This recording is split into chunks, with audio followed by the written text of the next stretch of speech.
الحمد لله رب العالمين الرحمن الرحيم أشهد أن لا إله إلا الله وحده لا شريك له وأشهد أن محمدا عبده ورسوله أما بعد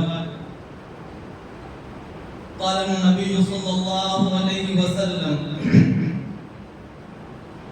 لا يزال الناس بخير ما لم يتحاسدوا وقال الله تعالى ومن يعص الله ورسوله فقد ضل ضلالا مبينا. معزز سامعین اور معزز سامعات، اللہ رب العالمین کے فضل اور احسان کے بعد آپ لوگوں کی محبت نے ایک مرتبہ آپ لوگوں کے سامنے خطاب کرنے کا موقع نصیب فرمایا۔ اللہ رب العالمین ہمارے بیٹھنے کو اور ہمارے اکٹھا ہونے کو قبول فرمائے۔ میرے معزز خواتین، جس موضوع کے تعلق سے کچھ بات آپ کے سامنے پیش کرنا ہے، اس کا عنوان ہے کہ انسان گناہ کیوں کرتا ہے۔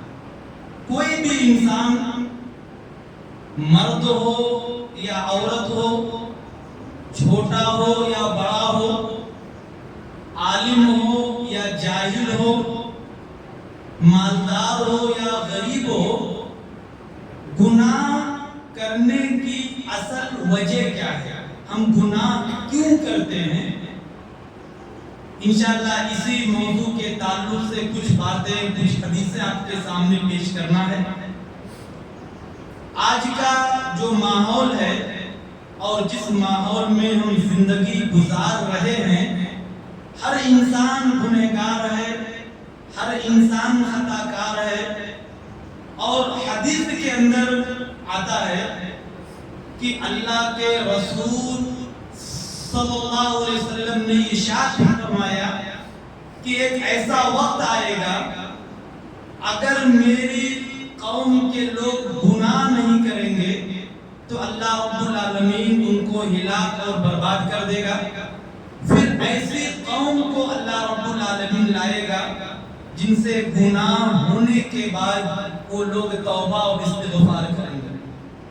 ہمارا معاملہ کیا ہے؟ ہم گناہ پر گناہ کرتے جا رہے ہیں، دن رات ہمارے غلطیوں میں، اللہ کی نافرمانیوں میں گزر رہے ہیں، لیکن ہم توبہ نہیں کر رہے ہیں۔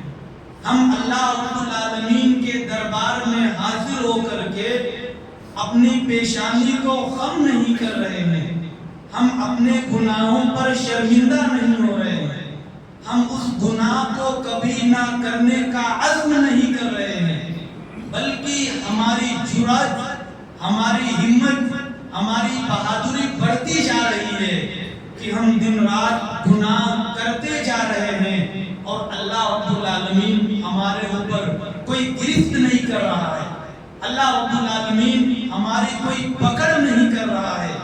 ہم جیسے چاہیں زندگی گزارتے ہیں، ہم نماز نہیں پڑھ رہے ہیں، پھر بھی اللہ رب العالمین کا کوئی عذاب ہمارے اوپر نہیں آتا ہے۔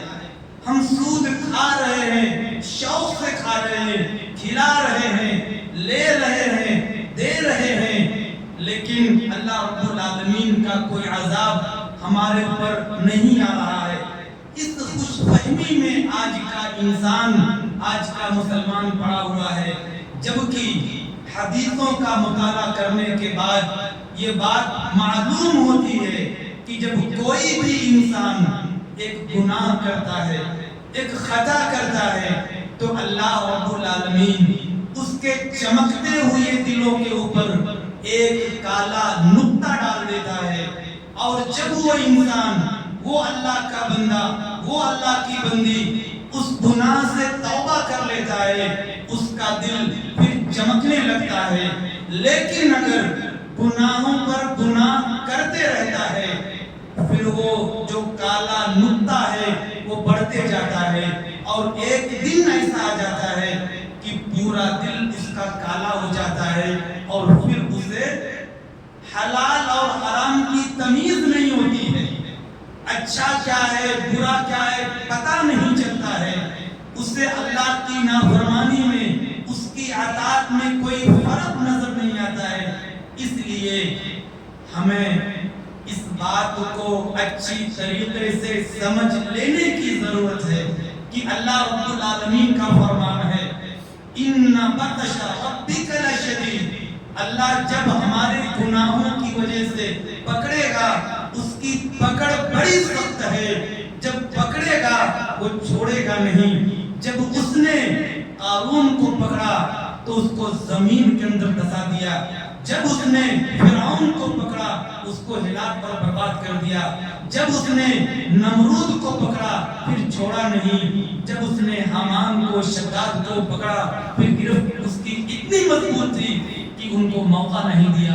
اللہ رب العالمین کا اصول ہے وہ املی لہم ان کیدی متین، کہ میں اپنے بندوں کو سنبھلنے کا، سدھرنے کا، سدھار لانے کا میں موقع دیتا ہوں۔ اس کی ایک مدت رہتی ہے، ایک وقت تک اللہ رب العالمین یہ اپنے بندوں کو آفر دیتا ہے کہ اب سے میرے گھر میں آئے، دن کا بھولا رات میں آ جائے، رات کا بھولا صبح کو آ جائے۔ رب العالمین اعلان کرتا ہے اپنے ہاتھوں کو پھیلا کر کے، اے دن میں اجالے کرنے والے، رات کی تاریکی میں تو مجھ سے توبہ کر لے۔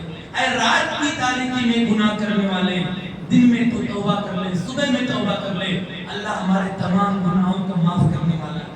آج ہم یہ سمجھتے ہیں کہ اللہ رب العالمین رحمان ہے، رحیم ہے، جو چاہے جیسے چاہے کرے، اللہ کی رحمت بہت ہے، لیکن ہمیں اللہ رب العالمین کے بارے میں یہ بھی جاننا ہے کہ رب العالمین رحمان رحیم ہے، لیکن وہ جبار بھی ہے، وہ قہار بھی ہے، جب وہ پکڑتا ہے پھر چھوڑتا نہیں ہے۔ قرآن مجید کا مطالعہ کریں، بے شمار قوموں کی ہلاکت ان کے گناہوں کی وجہ سے ہوئی ہے، لیکن آج ہم گناہ کرتے جا رہے ہیں اور ہمیں گناہ کرنے پر ذرا برابر بھی افسوس نہیں ہے۔ آپ یاد کریں کہ میمون بن مہران رحمت اللہ علیہ، جب ان کی ایک دن ایک نماز جماعت سے چھوٹ گئی، ان کی زبان سے کیا نکلا؟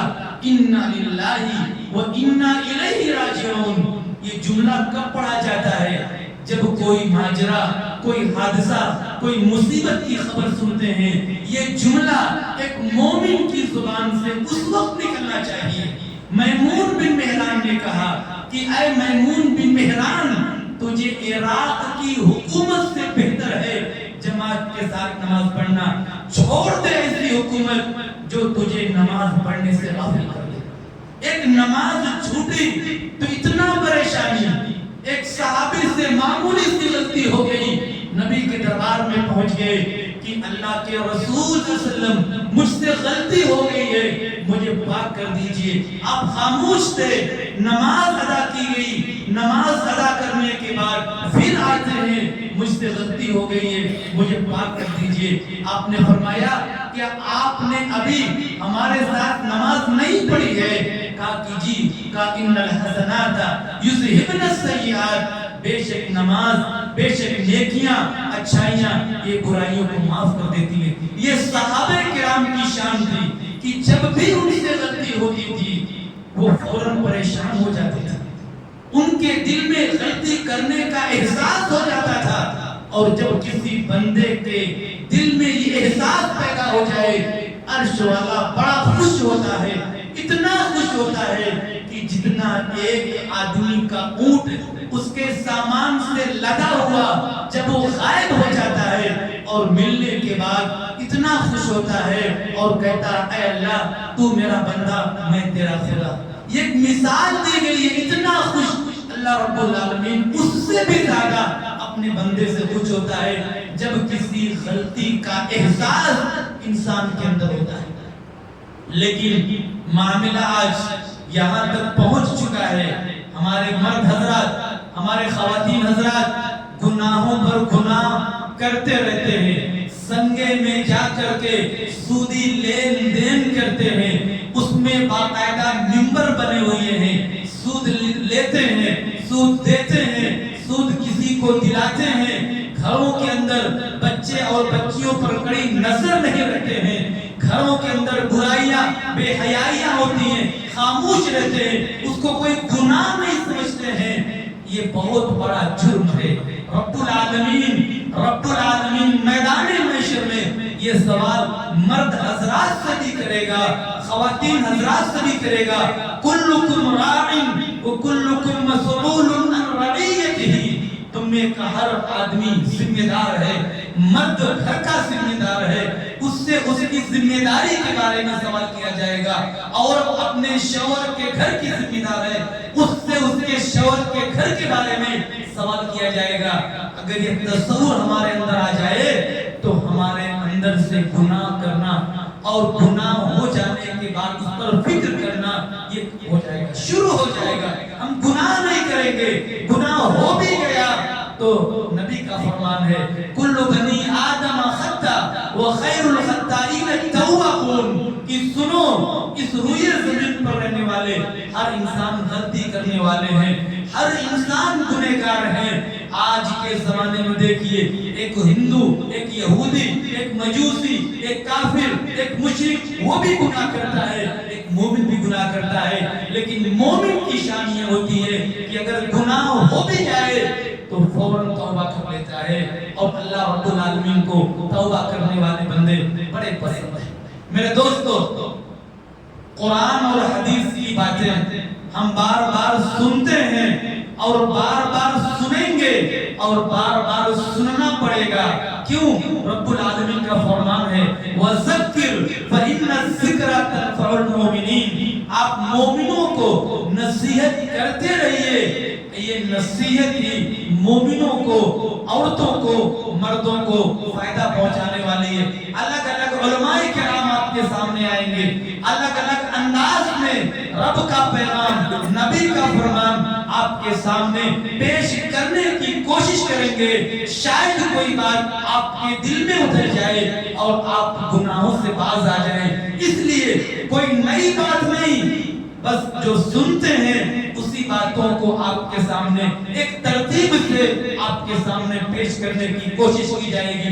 حافظ ابن قیم رحمت اللہ علیہ نے اپنی کتاب کے اندر ذکر کیا ہے کہ کوئی بھی انسان اس روئے زمین پر رہنے والا، اس روئے زمین پر چلنے والا کوئی بھی انسان، مرد ہو یا عورت ہو، وہ گناہ کرتا ہے، اس کی تین وجہ ہوتی ہیں۔ انہوں نے تین وجہوں کو بیان کیا ہے کہ اس دنیا میں گناہ جو ہوتا ہے یہ تین وجہوں کے ذریعہ سے ہوتا ہے۔ اور دیکھیے، سب سے پہلا وجہ حافظ ابن قیم رحمت اللہ علیہ نے جو بیان کیا ہے وہ تکبر کا تذکرہ کیا ہے کہ تکبر کی وجہ سے آج انسان سب سے زیادہ جو گناہ کر رہا ہے تکبر کی وجہ سے۔ ہم جو گناہ کر رہے ہیں نا تکبر کی وجہ سے، ہم جو اللہ کی نافرمانیاں کر رہے ہیں تکبر کی وجہ سے، اور اس روئے زمین پر جو سب سے پہلا گناہ ہوا وہ تکبر کی وجہ سے ہوا۔ آپ سنتے ہیں بار بار قرآن مجید بار بار آپ کے سامنے پڑھا جاتا ہے، آپ سنتے ہیں کہ جب اللہ رب العالمین نے کہا، تمام کے تمام فرشتوں سے کہا کہ تم تمام کے تمام لوگ آدم علیہ السلام کا سجدہ کرو، تمام کے تمام فرشتوں نے حضرت آدم علیہ السلام کا سجدہ کیا، لیکن فَسَجَدُوا إِلَّا إِبْلِيسِ، ابلیس نے سجدہ نہیں کیا، ابا وَاسْتَكْبَرَ، اس کے انکار کرنے کی وجہ کیا تھی؟ آپ وہ دیکھیں، اللہ رب العالمین نے قرآن مجید کے اندر مختلف مقامات پر اس کا تذکرہ کرتے ہوئے فرماتے ہیں کہ ابلیس نے جو سجدہ نہیں کیا وجہ کیا تھی؟ تکبر، واستکبر، اس کے اندر تکبر آ گیا۔ کس بات پر؟ اے رب العالمین، تو نے اس آدم کو مٹی سے بنایا ہے، میں اس سے بہتر ہوں، تو نے مجھے آگ سے بنایا ہے، آگ کی فطرت اوپر جانا ہے، مٹی کی فطرت جھکنا ہے، تو میں آدم کا سجدہ نہیں کر سکتا، میرے اندر جو چیز تو نے ڈالی ہے وہ اس سے بہتر ہے، اس لیے میں جھکنے والا نہیں، اور اس نے آدم علیہ السلام کا سجدہ کرنے سے انکار کر دیا۔ حافظ ابن قیم رحمت اللہ علیہ نے اس چیز کو سب سے پہلے نمبر پر تذکرہ کرنے کے بعد فرمایا وَقَارُونَ وَفِرْعَوْنَ وَحَامَانَ وَلَقَدْ جَاءَهُمْ مُوسَى بِالْبَيِّنَاتِ فَاسْتَكْبَرُوا۔ سورہ عنکبوت کی آیت ہے کہ جس طریقے سے ابلیس نے آدم علیہ السلام کا سجدہ کرنے سے انکار کیا تکبر کی وجہ سے، یہی تکبر فرعون کے اندر آیا، یہی تکبر حامان کے اندر آیا، یہی تکبر قارون کے اندر آیا۔ جب قارون سے کہا گیا کہ اللہ رب العالمین کے راستے میں خرچ کرو، کہا یہ تو میں نے اپنے بل پر کمایا ہے، میں نے اپنے طاقت پر کمایا ہے، میں اس میں سے کچھ بھی اللہ کے راہ میں دینے والا نہیں۔ تکبر اس کے اندر آ گیا۔ فرعون سے کہا گیا تو کہ اللہ رب العالمین پر ایمان لاؤ، وہ کہنے لگا انا ربکم الاعلی، میں ہی تو تمام لوگوں کا رب ہوں، سب سے بڑا رب ہوں، میں کس طریقے سے اللہ کو مانوں، میں کسی اللہ کو نہیں ماننے والا۔ اس کے اندر تکبر آ گیا، حامان کے اندر تکبر آ گیا کہ کہاں ہے تمہارا رب، میں اسے دیکھنا چاہتا ہوں۔ یہ تمام واقعات تکبر کی وجہ سے آئے۔ اللہ رب العالمین نے کئی مثالیں گزشتہ قوموں کی بیان کی ہیں جن کو تکبر کی وجہ سے ہلاک کیا۔ اور جانتے ہیں تکبر کے بارے میں حدیث سنیے کہ لا يدخل الجنت من كان في قلبه مثقال ذرة من کبر، ذرہ برابر بھی اگر کبر ہے، تکبر ہے، ہم جنت کے اندر جا ہی نہیں سکتے ہیں۔ اتنی بڑی بات رب العالمین کے پیغمبر رحمت للعالمین نے اپنی امت سے کہہ دیا ہے کہ تمہارے اندر تکبر کا ایک ذرہ برابر بھی شائبہ نہیں ہونا چاہیے۔ اور تکبر کو ہم کیا سمجھتے ہیں؟ ہم سمجھتے ہیں کہ ہم تو نماز پڑھنے والے ہیں، ہم سمجھتے ہیں ہمارے پاس تو داڑھیاں ہیں، ہم سمجھتے ہیں ہم نے حج کر لیا، ہم نے عمرہ کر لیا، ہم نے فلاں مسکین کی مدد کر دی ہے، ہمارے اندر تکبر نہیں آ سکتا ہے۔ تکبر کی تعریف سنیے، الکبر بطر الحق وغمط الناس۔ یہ چیز اگر انسان سمجھ جائے نا تو اگر اپنے اندر جھانک کر کے دیکھے، آج ہر انسان کے اندر تکبر ہے، ہر مرد کے اندر، ہر عورت کے اندر تکبر ہے۔ مطلب کیا ہے؟ حق بات کو ٹھکرا دینا، حق بات کا انکار کر دینا۔ آج ہے کہ نہیں ہمارے اندر؟ حدیث کے اندر آتا ہے کہ اپنے پینٹ کو ٹکنوں سے اوپر رکھو، ہم نہیں رکھتے ہیں، یہ تکبر ہے۔ حدیث کے اندر آتا ہے کہ انسان اپنے والدین کے ساتھ اچھا حسن سلوک کرے، نہیں کرتا ہے، تکبر ہے۔ عورت کے بارے میں آتا ہے اپنے شوہر کی اطاعت و فرما برداری کرے، نہیں کرتی ہے، تکبر ہے۔ مرد کے لیے آتا ہے اپنے شوہروں کے ساتھ اچھا حسن سلوک کرے، نہیں کرتا ہے، تکبر ہے اس کے اندر۔ رب العالمین کا فرمان ہے کہ تم نماز کو قائم کرو، اقیموا الصلاۃ ولا تکونوا من المشرکین۔ نماز نہیں پڑھتے مرد حضرات، ان کے اندر تکبر ہے۔ خواتین نہیں پڑھتی ہیں، ان کے اندر تکبر ہے۔ خواتین کے بارے میں آیا اپنے ازار کو ٹکنے سے نیچے رکھو، نہیں رکھتے ہیں، ان کے اندر تکبر ہے۔ آپ کیا سمجھتے ہیں؟ تکبر کا مطلب آپ نے کیا سمجھا ہے؟ تکبر کا مطلب یہ ہے حق بات آپ کو اچھی نہ لگے، آپ کے سامنے قرآن کی بات پیش کی گئی ہو، آپ کے سامنے حدیث کی بات پیش کی گئی ہو، آپ کو حدیث کی بات اچھی نہ لگے، آپ کو قرآن کی بات اچھی نہ لگے، آپ کو عالم کی بات اچھی نہ لگے، آپ انکار کر دیں، یہ بات میرے سمجھ میں آنے والی نہیں ہے۔ آپ سے کہا جائے آپ سودی کاروبار چھوڑ دیں، آپ کہتے ہیں اس کے بغیر میرا نہیں چل سکتا ہے۔ آپ سے کہا جائے رشوت نہیں دینا ہے، رشوت نہیں دینا ہے، آپ کہتے ہیں اس کے بغیر میں نہیں رہ سکتا، میری تجارت بند ہو جائے گی، یہ تکبر ہے۔ تکبر کا مطلب کیا ہے؟ حق بات کا انکار کرنا۔ آج ہم بھی شوق سے کر رہے ہیں، آپ بھی شوق سے کر رہے ہیں، یہی تکبر ہے۔ وغمط الناس، اور لوگوں کو حقیر سمجھنا۔ آج ہر آدمی